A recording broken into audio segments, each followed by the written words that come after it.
Hello students, this is your next topic the Changpa.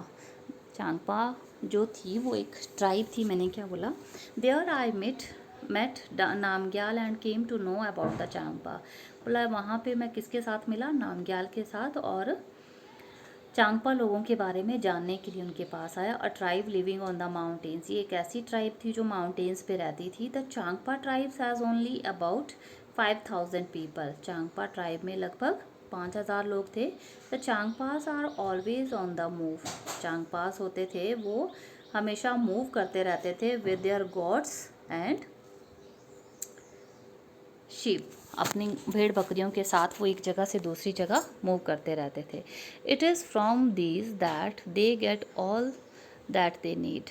ये क्या था, इनसे वो हर चीज़ ले लिया करते थे जो उनको ज़रूरत की हुआ करती थी। Milk, meat, skin for tents and wool for coats and sweaters. हर चीज़ उनको इनसे शीप और गोट से मिल जाया करती थी। There goats are their only treasure. उनकी गोट जो होती थी वो उनका एक खजाना हुआ करती थी। If a family has more animals it is considered more rich and important. अगर किसी फैमिली के पास बहुत ज़्यादा एनिमल्स हैं तो इसका मतलब कि वो रिच भी है और इम्पोर्टेंट भी, ठीक है, उनको रिच माना जाता था। From these special goats they get wool for making the world famous pashmina wool.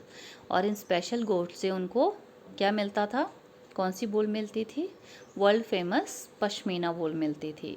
The Changpa graze their goats at higher and colder places so that the goats have more and softer hair.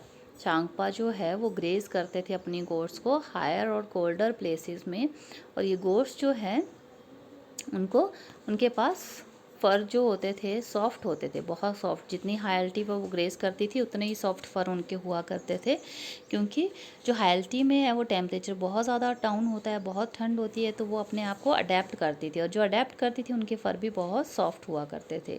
They stay high up on these mountains in very difficult conditions. वो इन high mountains में बहुत difficult conditions में survive किया करते थे, because that is where these goats can live.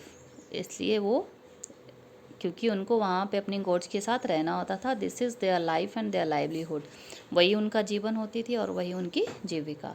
I was carrying very little of my belongings on my motorcycle. मैं अपनी ज़रूरत की बहुत थोड़ी चीज़ें जो वो अपने साथ लेके आया था।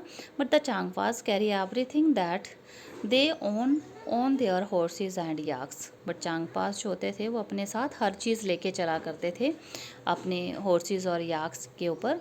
It takes them only 2.5 hours to pack everything and move ahead. उनको लगभग 2 या ढाई घंटे मिलते थे कि वो 2 या ढाई घंटे में वो अपना सामान जो वो पैक कर लिया करते थे और मूव कर लिया करते थे। Within no time they put up their tents at the chosen place. बिना किसी टाइम ख़राब किए वो अपने टेंट्स को किसी भी अपनी पसंद की जगह पे ले जाया करते। The luggage is unpacked. Luggage को अनपैक करते and their homes are ready. और उनके घर जो है वो रेडी हो जाते रहने के लिए। You are most welcome into our home, said Namgyal as he led me to the big cone shaped tent। Namgyal ने बोला कि आपका हमारे घर में स्वागत है, और वो कहाँ ले गया, हमें कोन शेप्ड टेंट में ले गया।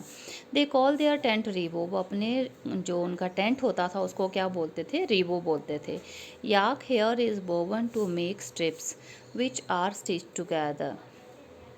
तो जो याक के हेयर होते थे उनको अच्छे से वोव करके वो स्ट्रिप्स बनाया करते थे और उनको एक दूसरे के साथ स्टिच कर लिया करते थे। These are strong and warm and protect them from the icy strong winds. वो स्ट्रॉन्ग और वार्म होती थी और उनको ठंडे और ठंडी हवाओं से बचाया करती थी।